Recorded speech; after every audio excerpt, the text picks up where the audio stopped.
Say, distinguished ladies and gentlemen. At this rate, it will appear that I should register a copyright with this Nkitinkiti name because the various brands of Nkitinkiti that are coming out, we could make quite a lot of money with that. And so, ladies and gentlemen, good morning. Today marks a defining moment in our national journey. We're not merely launching a program, but we're laying a foundation for a new economy. We're declaring with boldness and purpose that Ghana is ready to lead in the digital age. We're saying to our youth, to our communities, to the continent, and to the world that the future is here, and we'll be part of shaping it. The 1 Million Coders program is not just a fulfilled campaign promise. It is a strategic pillar of our Reset Ghana agenda, designed to empower Ghanaians with digital skills critical for 21st century life and work. It is an intentional move towards building a knowledge-based, innovation-driven economy, one where our greatest resource, our people, are equipped to create solutions, generate jobs, and be able to compete globally. At the heart of this initiative is our belief in Ghanaian youth. We believe in your creativity, your resilience, and your boundless potential. This program is an investment in our youth, an investment in their future as coders, as analysts, as entrepreneurs, and as tech pioneers.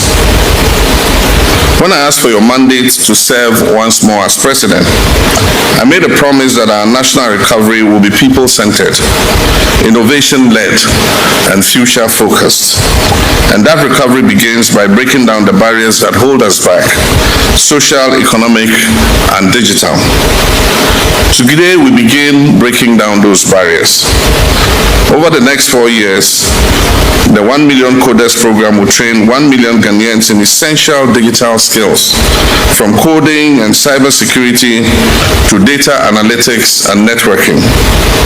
These are not just technical abilities, they are economic passports, pathways to decent jobs, entrepreneurship, and long-term social economic inclusion. We do not walk this path alone. Across the globe, nations that recognize the power of coding early have positioned themselves for extraordinary progress. Take Estonia, for example. In 2012, Estonia became one of the first countries in the world to introduce coding as a compulsory subject as low as primary schools. Today, Estonia is a global leader in digital governance and innovation with one of the world's most digitally integrated societies. In the United Kingdom, since 2014, children as young as 5 have been learning basic programming. This initiative has helped build a new generation of problem solvers and digital creators. Finland has gone a step further, integrating coding into a broader interdisciplinary learning approach. This model doesn't just teach coding, it teaches young people how to think critically, solve complex problems, and work collaboratively, skills that are essential in every sector of life. Japan has blended coding into its science and maths curriculum, encouraging students to apply digital tools to real-world challenges. And in the United States, coding education is gaining ground across states, with growing support from the private sector and government for nationwide digital literacy. These are not just anecdotes, these are blueprints, and we're adapting the best of them to suit the Ghanaian context. Ladies and gentlemen, let us consider what this means for our country. First, job creation and economic growth.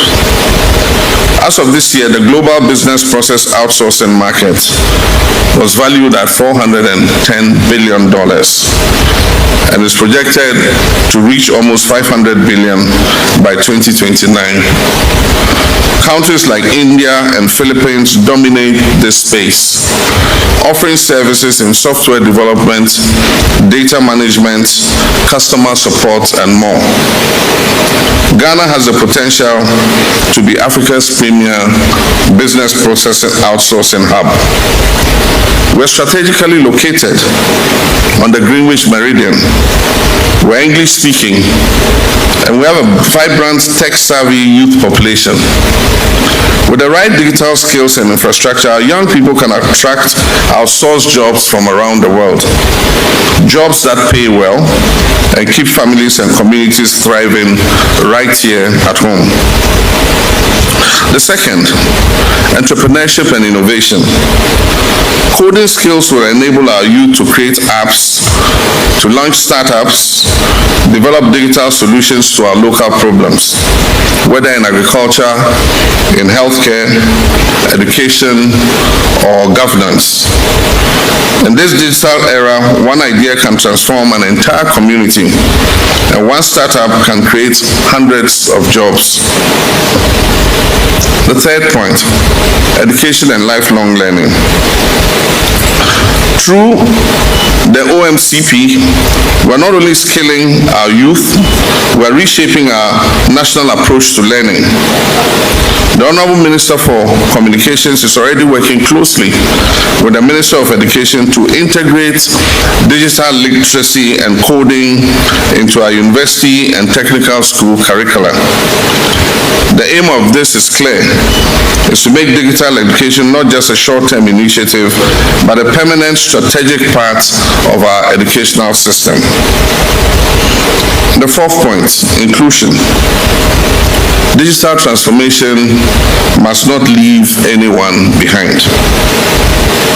And that is why this OMCP program places a strong emphasis on equity, ensuring access for rural communities, for women, and for persons with disability, and others who are often left on the periphery.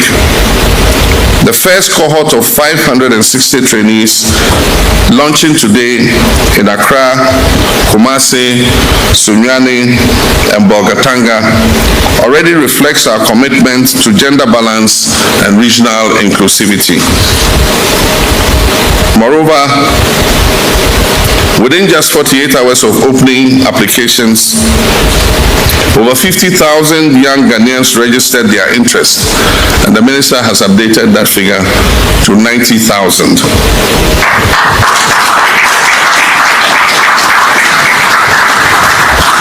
This overwhelming response is a powerful reminder of the hunger for opportunity and the urgency of the task ahead of us. In the next phase, we will activate training centers at community information centers across all metropolitan, municipal, and district assemblies. This decentralized approach ensures that no matter where you live, in the city or in a remote village, you will have access to the opportunity of the 1 Million Coders program. We're also building the digital infrastructure required to support this vision. From broadband expansion to the provision of devices and learning platforms, every layer of this initiative has been designed for scale and for sustainability. Let us not underestimate what this represents for our country. We're changing the national narrative from one of limitations to one of limitless potential. From a country that consumes imported technologies to a country that creates its own. From young people waiting for jobs to young people creating jobs.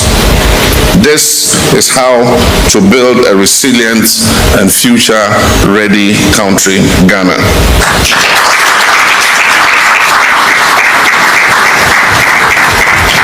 To the youth of Ghana, I say this program is for you.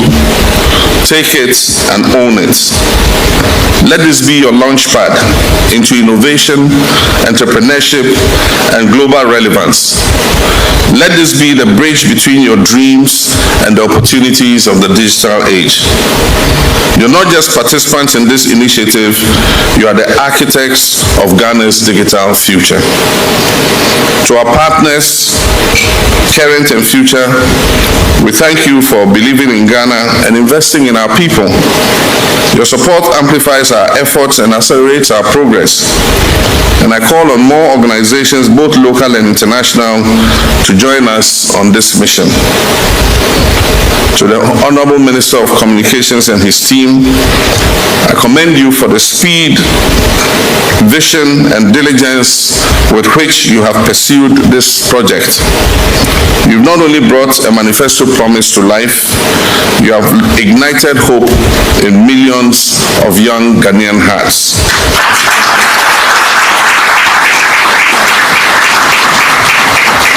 My fellow citizens, technology is not just a tool. It is a force for equality, social mobility, transparency, and empowerment if it is used wisely and inclusively. It can rebuild our institutions, connect our communities, and transform our economy. But to achieve this, it must be accessible to all and guided by a clear national purpose. This is that purpose. This is Ghana's moment to rise, to lead, to shape the future. And so with pride and with faith in the extraordinary potential of the Ghanaian people, it is my honor and privilege to officially declare the 1 Million Coders program duly launched.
The one on the birthday cakes doesn't take this long.